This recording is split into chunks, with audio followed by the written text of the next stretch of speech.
Welcome back to another episode of The Conscious Artist, a safe space for conversations around mental health awareness for musicians, artists, and all human beings. I am your host, Pallavi Mahidara. I'm a concert pianist and teacher, and I am absolutely thrilled that you are joining us today. My hope for this show is that it will give all of us a sense of solidarity and knowledge that we are not alone, and together, through these conversations, we can create more awareness and change for a healthier future.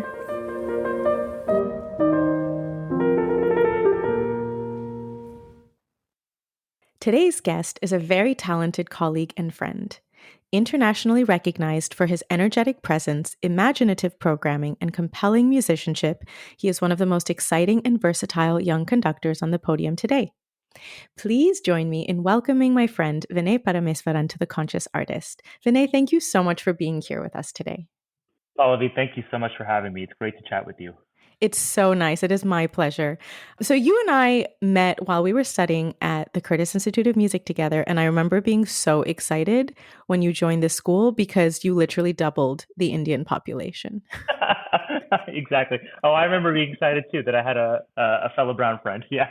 Right. I mean, it's funny to say it like that, but it's the sad truth, right? No, it actually meant the world to me that you were there. Like seriously, it did. Because I mean, we could talk more about this, but for those of us who venture into this path as South Asians, it can be lonely at times, and it really, for such a small school like Curtis with 160 students, to have you there just meant the world to me. Oh, no, but I totally agree with you. I mean, that's the reality, right? For most South Asians in Western classical music of our generation, we were the only ones in our school or in our orchestra or class until college. And even then, as you know, as we just pointed out, there were literally just two of us South Asians at Curtis at the time. And it's changing so much now. And I'm so excited to see the newer generations of classical music, Western classical music, filled with very talented South Asians from across the globe. So that's very exciting. Absolutely. However, despite this positive shift, there are some things that have not evolved enough. And that is what I want to chat with you about today. And it's not an easy topic. So I truly thank you for being willing to have this conversation here. Of course, no, this is an important thing to talk about. And I'm really glad that you reached out to me. Absolutely. So a few months ago, a review came out after one of your performances. And it was shared amongst many of our classical music colleagues on social media, and everyone was expressing their outrage for one particular sentence that this reviewer wrote. Would it be okay with you if I read the sentence? Yep, go ahead. So I quote, "Any misgivings that concert goers who stayed away could have harbored about his foreign-sounding name would have been instantly dispelled by the ease with which he spoke and the ease with which we understood." End quote. When I read this, seriously, I remember my instant shock followed by immediate anger. I mean, my first reaction was, this is 2023. Are we still pretending in America that the entire world is predominantly white Anglo-Saxon and anyone who is not white is foreign? I was so angry on your behalf, but also for myself and for every person that has had someone say something like this to them. And I was wondering, would you mind sharing your experience with us about how you felt when you read this or heard about this? Yeah. I don't know if I was shocked, as sad as that is. I'm sure it's the case for you too, Polly. It's not the first time where this type of prejudice has made its way into the field, Yeah. And certainly not the first time from a member of the media, in my experience, where this has come into play. I mean, I was surprised to see something like that because obviously any sentence you read like that is jarring. I think I felt sad and disappointed because he had really great things to say about the orchestra that I was working with, and also my friend who was a soloist with me that week. It kind of masked the great things that they did, the orchestra and my soloist that I worked with. Right. Obviously, you want everything to be about that. But yeah, I had the same reaction you did, that it's 2023 and, we're still having people, with these ingrained prejudices about what someone should be when they see them on stage. And, like I said, it's not the first time this has happened. I've had patrons come to me and remark about how well I speak English. I've had other people in media. I had one guy say to me a long time ago, I think this is while we were students actually, wow, you've really kind of forsaken your heritage because you're a musician and you're not working in tech or a doctor. Oh my so, goodness. so it's sad that we have to deal with these things, but it is the unfortunate reality that even in this day, there's still people writing these things, that are so hurtful and harmful to our industry. But I don't think people realize how damaging and how long term the effects are of these kind of like subtle micro racist comments. The microaggressions, the micro racism, like it runs deep. It hasn't really gotten better if you think about it in a long-term process. It's slowly getting better, but there are some things. This topic in America, with especially with the Black community, is such an important topic, and everyone is actually starting to wake up, or most people are starting to wake up and pay attention and try to educate themselves. But I feel like we're still lacking a lot of awareness with the South Asian community, with the East Asian community. I mean, how many of our East Asian colleagues, while we were at Curtis, before we were at Curtis, after we've been at Curtis, how many of them do we know that have some Anglo-Saxon version of their name in order to help distinguish them in the media or with concert Oh presenters, yeah, right? absolutely. Yeah, absolutely. I mean, I was even encouraged by some people to change my name because Really? my last name is too long. Oh yeah, like that happened. Yeah. Oh my gosh. And my response was always, well, one, I'm not going to do that because this is my name and I'm proud of my name. But second, like, if you're good, people will know how to say your name, right? Like it was kind of motivation for me to work hard and keep going because I want to get past that, that kind of roadblock that people put up for some strange reason. But I think it's such an advantage for people like you and me in the Western world, in the Western classical world, where our names stand out. And people see that and they will remember that. I would hope so. I mean, in an ideal world, right? You're judged based on your talent and how good of a colleague you are. And right, in the end, like that, isn't that what we all want, right? Absolutely. I can't remember if anyone suggested, I don't think anyone ever suggested I change my name. I think somebody once suggested doing just Pallavi, just my first name, like Beyonce. But I think that was more just like a marketing kind of branding thing. I don't know if it Yeah. really was specifically about my last name. Oh yeah, yeah. No, no, I could see that. I mean, I've been told the same. Like, oh, people will just know you as Vinay because like, what other Vinay conductors are there? True, but Even after this, I had another engagement where, and this was not a media member, but someone who serves on the board of an orchestra I worked with. Upon meeting them, they just said, "Oh, well, let's just call you Vinny," so you get those things too. what? Oh yeah. Oof. So again, I don't. In the case of that board member, I don't think there was any hint of malice. I just think he was trying to make a joke. But it's again, it's these things that are kind of inherent in how we have to navigate this field. But that's my point. Like, a lot of times people don't mean badly. I mean, I don't know. So I'm just making an assumption here, but I'm assuming that even that reviewer was not purposely trying to make a racist comment. You know what I I mean? don't think so either. I think what was kind of disturbing about everything with that was just how defiant he was. I mean, there were people, friends and colleagues of mine, who wrote to him personally about how appalling they found his language to be, and instead of being like, "Oh my goodness, this is terrible. I'm so sorry. I didn't mean this way." There was none of that. It was just kind of either like a snide like thanks for your feedback, or oh, I didn't mean it this way, and he kind of spun it in a way of by saying that, well, he meant that the hall wasn't full to his capacity for a good concert, so that's why he said the foreign sounding name. It's like, well, that makes no sense at all. So I think that That was has what was nothing to do with it. had nothing to do with it. I think that was what kind of struck me in the worst way about that whole thing was, okay, we all make mistakes. He's of a different generation. We see this with like even my parents. There's just things that were tolerated back then that you could say that you can't say now. And like that's Right. understandable to make a mistake like that. But own up to it if that's the case. And you have all these people calling you out, but he just kind of dug in his heels even more. And I thought that was really the saddest and most angering part of the whole thing.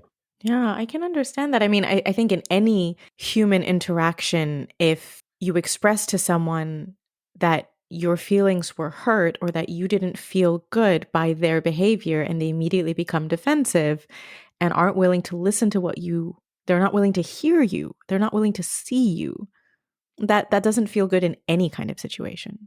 let alone something that's actually very real, right? Oh, yeah, absolutely. Yeah. So I think that was the worst part about it is, he had people, not just musicians of that orchestra, but, people from all over our industry who, and I think they were all the responses to him were very civil. They were just like, hey, like by saying this, you assume that Vinay, because of the color of his skin or anyone like that looks like him, is not articulate, right? And like cannot speak from the stage or cannot articulate what you're about to hear. And like I said, this is not the first time it's happened. So like, the worst is when a patron tells you because like you can't like tell off a patron, like it's a really hard position because like they paid ticket to support you, and that's the worst I think. So it was just troubling that in the face of all these kind of really civil, I thought, responses, he just was more defiant. I mean, I think that was the worst part about it. But I think you're right. We used to tolerate a lot in previous generations, and even you and I growing up, I would put money on the table here to say that you have had the same experience as me, which is when people used to mispronounce your name, that you didn't always correct them. Oh no, not yeah. I mean, these countless times that's happened, right? Yeah. Yeah. And that's the thing, right? Like for me, it was, oh, well, I don't want to make them feel bad. Like, I don't, I'm embarrassed to say anything. Now I will sit patiently and I will teach people how to say my name. I will sit with them for 5 minutes if they are willing to try and learn. As you should, and I'm glad you're doing that. And I think I've evolved the same way. It's like, like you're not getting a free pass here. Like you are going to learn how to say my name. Exactly. I mean, if they can pronounce names from Game of Thrones and whatever, then they can pronounce our names. Exactly, exactly. I don't know, this whole thing, it's a matter of, and I don't know, maybe I'm curious to know if this was your experience growing up as well, but for me, when I grew up in Chicago, when I was little, I was there until I was 11. Then I moved to DC, and it was a little bit better in DC because it was a bit more international in my neighborhood. But in Chicago, when I grew up, like I think I was probably one of few, if not maybe the only brown kid in my class. And that was, this was the 90s. Like I was trying so hard to be white and to assimilate and not to have anything that tied me to my Indian heritage and made me different, right? Because at that time, diversity and differences and uniqueness was not celebrated. And I feel like in doing that and in not correcting people when they would say our name wrong, I don't know how many Indian friends you have who would have like anglicized versions of their names or like anglicized pronunciations of their name. Instead of like Oh Ajay, it yeah. would be AJ, right? Oh Things yeah, like for this. sure. Or like instead Yeah. of Dev, it would be Dave, Yeah, right? or they would, or as a way to introduce themselves, they would say kind of like the Americanized version of their name. It's not changed, but just kind of like, Vidya would become Vidya, like stuff like that, Right. Or if like I they said would, like Pallavi, the way everyone right, always would say that. right, exactly. Yeah. It hurts. It hurts my ears. Yeah, I know. I think we all struggle with that. I mean, I grew up near San Francisco, so like I grew up in one of the most diverse parts of the country, and like Mm, went to a school that was really diverse. But still, I still felt like it's even little things like I would bring roti and like some and dal to school for lunch, and like right. it would smell different, right, when I microwaved it, Right. right? It's just like the feeling of that. So, Yeah. And people used to make fun so of that. of course, I mean, I think like anyone who's a child of immigrants has experiences that. But I feel like all of that has, in a way, lead to like stripping us of our identity. Oh, for sure. I feel like I struggled a lot with identity and culture clash growing up and feeling like not really knowing exactly where I belonged because I was not brown enough for the Indians because I wasn't born and raised in India, but I wasn't white for the white people because I was brown. Yeah, yeah, yeah. I'm reminded, there's a piece by Rina Esmail, who's one of the great She was composers one of my out guests there. last season. Yeah, and she's great. I mean, I've not met her personally, but I just love her music and I've done a lot of it. And there's a piece that she wrote for chorus and orchestra called She Will Transform You. And there's one of the opening lines of that piece is, I'm kind of paraphrasing. There my relatives don't know me. Here they tell me to go home. And Yeah, it's that kind of you're in between two worlds. And I think you definitely feel that as a kid for sure. I mean, right. I felt like when I went home in a house of eight, it was India in the house, right? And then the moment I stepped outside, it was not that. And I think especially so, there are a lot of South Asian kids who play an instrument growing up for sure, but I mean, very few who would even consider doing it in college and let alone for a career. So I think certainly the music scene, while it in many ways gave us solace from the world, I think also there was that struggle within that world, even as a kid, just like, whoa, how do I fit in this world? Absolutely. And actually, Rena and I spoke about this. She was a guest on my third season, and the episode was called Music is Not Just a Hobby. And we talked about this whole kind of culture clash and how so many of our generation South Asian colleagues were not going into music because it was not a viable career path for our parents. Oh, for sure. How many times have you gotten the question, so what's your real job, right? Like, how many times have you gotten that question? My So, God, so much yeah. growing. But what are you really studying? No, but you're in Right. college. But what are you really studying? Right. Wait, you make money from that? Right. Exactly. Yeah. Yep. We've all been there. We have all been there. But I do think things are changing. And that's why, like, reading a review like this and a comment like this in 2023 was just so upsetting for you, but it also triggered me, right? And Yeah. I wonder why there is so much openness towards Europeans, Eastern Europeans. East Asians have been in the Western classical music world for a while, but perhaps because Indian, South Asians, and the Black community have not been part of the Western classical music world for so long and so intensely that I don't know. I mean, there's still these kind of discriminatory, microaggressive things and comments that happen that it's like, somebody sees maybe an Indian musician or perhaps even a Black musician and doesn't automatically assume that they're at a high level unless they see like Curtis or Juilliard or NEC Hmm.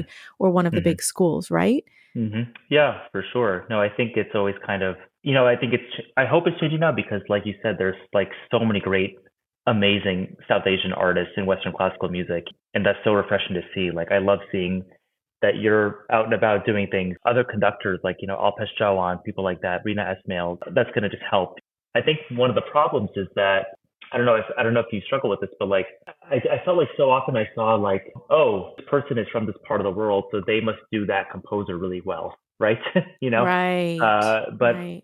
but like obviously like we identify as Americans, but I don't know if people are going to say, oh, we do Adams great because of like our skin color, right? But then also besides someone like Rena, like what else? I think there's like that disconnect that people have, which is insane because that shouldn't be a thing, right? Then they say music is universal language, but then they're putting that ism on us, right? So, Yeah. yeah, so I think that's part of it too. And yeah, I just think that there's obviously like Zubin Mehta has been around for a long time, but besides him, and there haven't really been many prominent South Asian artists, and I'm glad that tide is changing. It's going to be healthy for our industry going forward.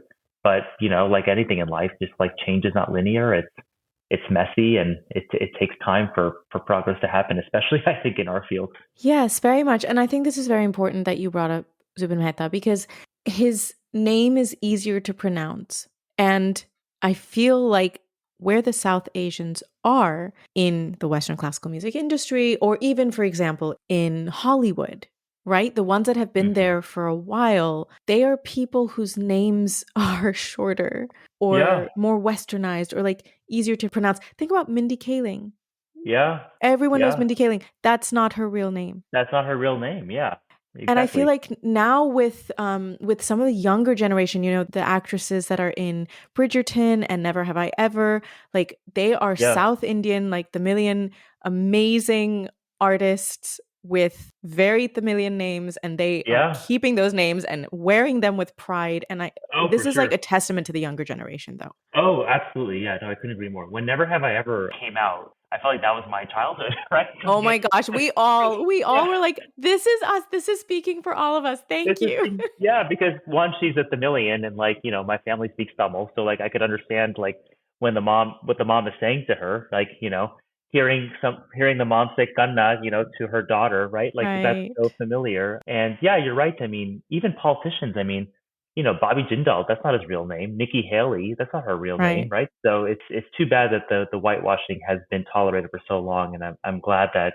these younger credit to the younger generation, they're just like, we're not doing that. Good for them. Yeah, I totally agree. And I want to backtrack to something you said earlier about when we see someone of a certain race or from a certain culture, we expect that they have an affinity for playing music from their country or that culture. And I do think that people like you and me who have grown up in America, who were born and raised in America, do have a certain understanding of American music. And because we have an Indian heritage and are closely linked with our Indian heritage and our culture, we have an understanding of Indian music. And Rina's like that. You and I are like that. So many Hmm. people in our generation, I would say, are like that. And then you have people like us, right, who are brown and American, playing mostly European composers. Hmm. And we have studied our butts off in the best schools to learn about these composers and to understand and imbibe their character and their personality through their music. And we're a vessel through which their being is transported, right? We're just Hmm. interpreting.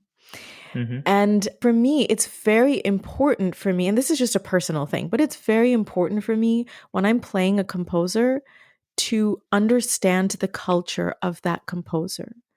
So if I'm playing a French composer, my touch and my sound quality and my phrasing and everything needs to be as authentic as I can get with the research that I can do and with the knowledge that I can gain from listening to French artists play French works or researching about the time period and what was going on in the country and in the world at that time and their artistic contemporaries and all of this stuff, right? So I don't think it's really fair for anyone to say that, oh, well, this person can play this composer better because they are from Right. that country. And on the flip side, to say, oh, well, they're Indian. What can they understand about Brahms or something like Oh yeah, this, yeah. Oh, for sure. No, I think like I really love Sibelius, and I've never been to Finland. I mean, I live in Wisconsin. Maybe that's like kind of close, but in terms of the winters and stuff. But when I tell the people, sometimes they're just like, "Oh, why?" And I'm like, "Because it's amazing. It's like great. Like, why does it?"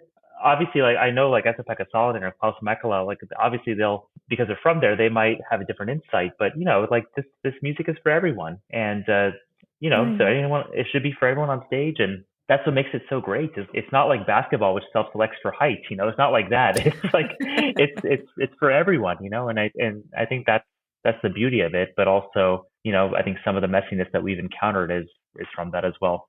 I think that's so beautiful what you're saying because it is for everyone and anyone can learn Yeah, pretty much anything. yeah, Right? We absolutely. have to be open-minded and willing. I Hmm. think that's a basis for learning, open-mindedness and willingness. Yeah, for sure. And I think especially for what we do, like what you said, Pallavi, about doing the research. I mean, you have to have that mentality of like, I'm going to do right by the composer or have an honest approach. And but that doesn't self-select based on your ethnicity or whatnot. Like that's just No, I mean like I do the that's same that's thing if that's I'm playing American music. of Exactly. course, Yeah. like that's just a human quality. It has nothing to do with where you grew up or where you're from, right? Exactly. It's about wanting to better understand your art to raise Yep. yourself to the next level. Absolutely. Yep. Yeah, I mean, I always think it's so funny when people ask me what is my favorite composer and I say Brahms. And like am okay, I also change like through the years. I've evolved with my favorite composers. When I was little, it was I don't know, Chopin and Liszt and Mozart and Beethoven and then I went through Chopin and Liszt, Prokofiev. you're such a pianist. Chopin I and Liszt. Yeah. was. I know. It was like in high school when all I played was Chopin and Liszt. I know. Yeah. Now I just like cannot hear certain pieces anymore because I've just heard them so much. Yeah. I am such a pianist. Now it's Brahms. I went through a Prokofiev phase, I went through a Ravel phase, but right now Brahms's music speaks to the deepest part of my soul Yeah, and makes for my sure. heart. I say this phrase and people look at me like I'm crazy, but his music makes my heart bleed. Yeah, yeah. I'm with I don't you. know Like how else to I say it. I know, I know. I'm with you. I actually that weekend where this review came out, the artist I was working with, Ali Smither, she did an Instagram video where she asked me. I think she asked me like if I was kind of stranded on a desert island, I could pick one composer, and I chose Brahms. And it was for the same reason. Yeah, there's just something, just the depth of it. Just there's something about it that you can't even put into words. That's the beauty of it. You can't really articulate it. Just something about it just like pierces every part of your being. And gets like straight to your inner core, straight to your heart. And I'll never be able to explain why the end of the Third Symphony just like makes me so emotional. I don't know why it is, but it does. For me, it's the second piano concerto and that third Oh yeah. movement. I Oh just yeah. die there and then. For me in the second piano concerto, it's actually when the recap comes in the first movement. Just unbelievable. It's like the Yeah. clouds just part and then the sun just like Yeah. shines through. Yeah. Just unbelievable. That plays every time. Yeah. But see, this is the beauty of music, and this is why we say it's a universal language, and this is why we say like music expresses what we cannot express in words. And I was telling Right. someone recently that I feel that I am my truest and most authentic self on stage, like with this Hmm. music. And I think that there are parts of me that will forever remain hidden in my relations with people and how I express myself with words, because I don't know how to express that except with the piano and with Yeah. music and being on stage and communicating through this music. Oh yeah, for sure. Yeah. There was a time earlier in my career where I thought about quitting and thought about like doing something Really? else. Oh yeah, yeah, because Wow. I think we all go through that. Like I was burnt out. Like I wasn't making like any money, and I was kind of like, what the hell am I doing? Hmm. I should just go to law school or something like that. So, Maybe you I should have mean, just changed your name. I should just change my name or actually gotten a real job, quote unquote, right? Oh So, my gosh. but, like one of the best pieces of advice I got was from, the guy who, it was in my first job in Nashville and he was artistic administrator at the time. And he's really like he's like one of my, real mentors in this field. And he just said, you know what, just go home and don't look at a score for a couple months and just chill and you'll know what you want to do. And it's these discussions that we're having about Brahms, where it's like you don't do it unless you can't live without it. And what you said about Yeah. just things you can't express unless you're at the piano and the way that we can't even explain why some of this music really speaks to us. And that's when I was like, okay, I can't go to law school. Like, come on, like I need to do music because this is just something beyond like words, right? Yeah. That's what makes it worth all of the blood, sweat, and tears and the ups and downs and the crazy schedules. And that makes it all worth it because in the end, the music is just amazing. I mean, for me, I cannot live without music, and I've always felt that way. I've actually never had a moment in my life where I wanted to quit, and I think I'm a little bit of an anomaly, within our colleagues and our peers, because I've literally never had a moment that I wanted to quit. That doesn't mean that I love practicing all the time. Right, that doesn't mean that it's easy. Like it's still No. tough. Yeah, it's a tough career. Yeah. No, absolutely. But sometimes you said this in the beginning, and I would agree with this. Like, I feel like, in a way, being different to my colleagues and sort of being the only brown person. I think this might have been in an episode. I don't remember which episode I said this in, but I was, until you came along, I was the only brown person at Curtis. When I went to study at the Reina Sofia School in Madrid, I was the only brown person. When I went to study at Hans Heisler, I was the only brown person. Hmm. When I did Geneva competition, I think I was, and by the way, not just only, but first. And I think even when Hmm. I did Geneva competition, I was the first to be a prize winner, Hmm. first female South Asian. And that's like a really cool, huge deal. Of course. Yeah. Absolutely. I don't think about it that way. I just am me trying to do what I love. And I think Yep. the only times that I've felt this kind of frustration is where I have felt like a tiny bit of discrimination. The outward and explicit discrimination actually came from Indian people, which is quite funny. Yeah. But I would say the implicit discrimination, I've kind of always felt and wondered if people don't, there's two sides to it. Either they don't assume that I can play Hmm. unless they read my bio and then they see like Curtis, Reina Sofia, Hmm. Hans Eisler, Geneva, and then they're like, okay, fine. Yeah. Yeah. Or they hear me play and then they say, oh, okay, she can play, you know? Yeah. Yeah. And Yeah. that's a looming thought. And then there's the flip side of that, which is the fact that I am female, brown. In today's world, that's very marketable. Oh, for sure. And I Yeah. don't want to be marketed that way ever. Yeah. I want to be Absolutely. marketed for my merit. Yeah, You know what I mean? absolutely. Yeah, for sure. No, I've thought about the same things. I remember people telling me, maybe like 2020, 2021 time, hey, Vinay, like this is your chance. You have this, you have your name and you're a minority in this field. Like there aren't many of you in this field. Like this is your moment. And I was like, okay, but like I hope like it's also because that like I'm good at what I do, right? Like I hope it's not Right. like I hope it's not just because like I look a certain way and I have a certain name. Like Right. that's we don't get into this because of flash in the pan type of things, right? Like No. the we that's But is it wrong of us?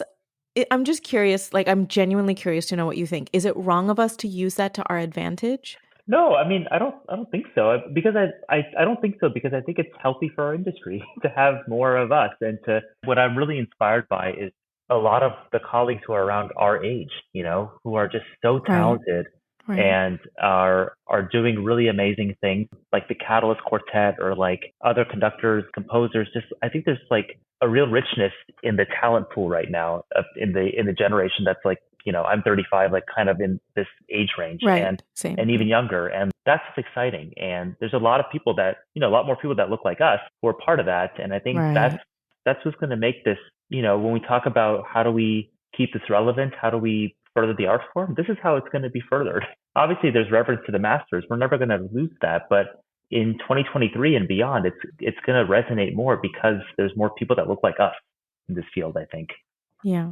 I totally agree. And I think diversity for the sake of diversity is pointless. Like the whole point of diversity is to give opportunities at the base level, starting Right. with education, starting with Right. educational opportunities. Then you let everyone decide what they want to do. Right. But if Right. people don't Exactly. have those opportunities to begin with, which was predominantly the case, South Asians, it was more that it wasn't about not having opportunities, it's that our parents said no.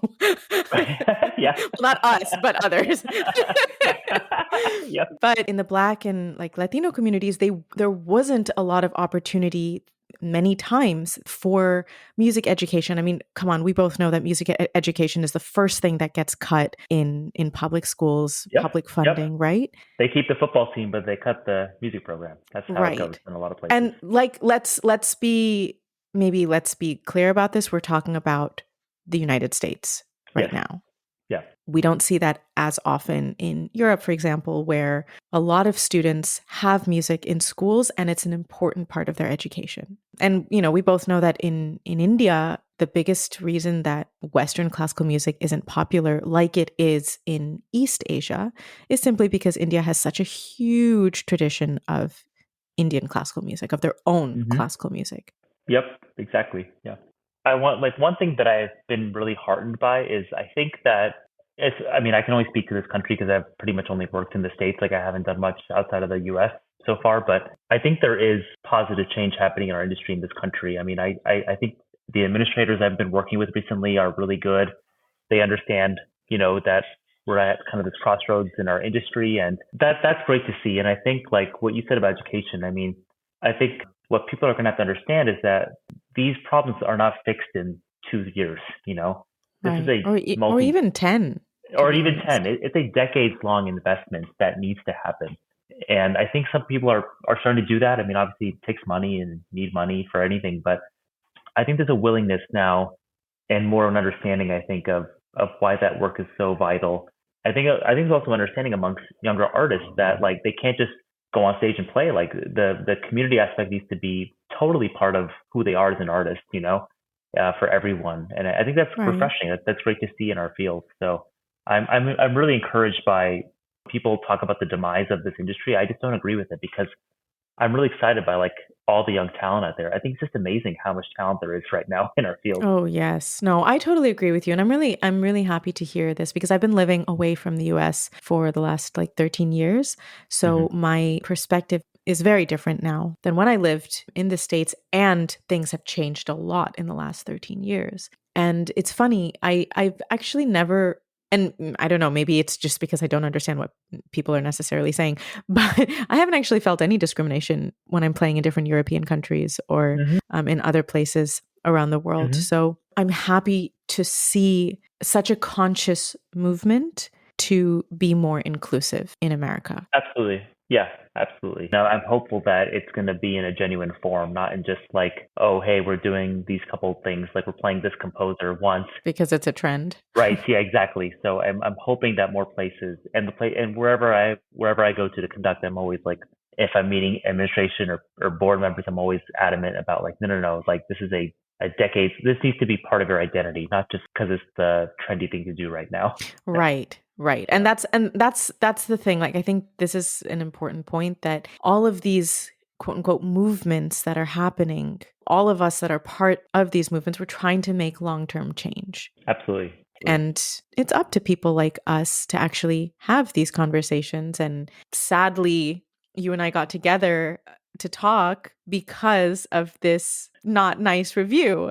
But I'm so Right. happy that we could talk, and I'm so happy that we could have this conversation and just helping to spread a little bit more awareness. Yeah. And just before we close, I just want to ask, in an ideal world, what would you wish to have had with this kind of situation that you had with the review? Instead of this being the focus, in an ideal world, what would you wish the focus to be on for yourself and for our musical community? Oh, for sure. Yeah. Before I answer that question, I just want to say that what I was really heartened by and what meant the world to me was just how much support I got from the rest of my colleagues in the industry when this came out. Yeah. That just meant the world to me because I was in kind of an awkward position because it was my debut with this particular orchestra and they were great and their administration is great. I wrote to them saying that this was this terrible thing for this reviewer to say, and they responded immediately saying yes, like we do not support this. Like they were great, but I didn't feel like I could just like kind of go at this particular reviewer. I felt like I was in kind of an awkward Right. position, and how everyone else kind of rallied to my side was really that just meant the world to me. So I just want to like shout out the rest of our colleagues who Yeah. who were appalled and outraged by it and spoke up on my behalf. Like I really appreciated that. So it was just great to see that community there because and it's a community that understands because all those folks have experienced the same thing. So there was definitely like I've been there before. I know what this is. Right.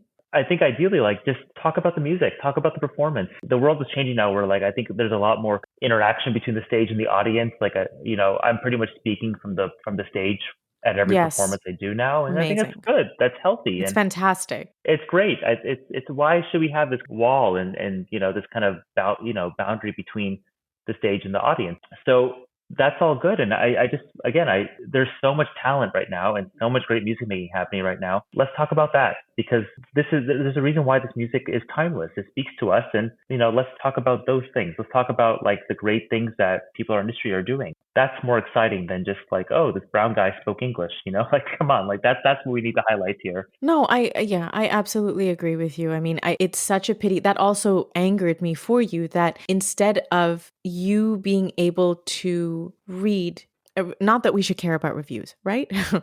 But No, no, instead of yeah, you being able to read a review about your performance or about the way you brought this music and shared this music, spoke to others, you're sitting and fighting, whether it's by yourself or with the support of others, a battle about somebody calling your name foreign and commenting how, oh, wow, he could actually speak English. yeah, Like that exactly, is yeah. So so, it just completely distracts from the whole purpose of why you were there. right, of course. Like no one bought a ticket because they wanted to see if I could speak from the stage.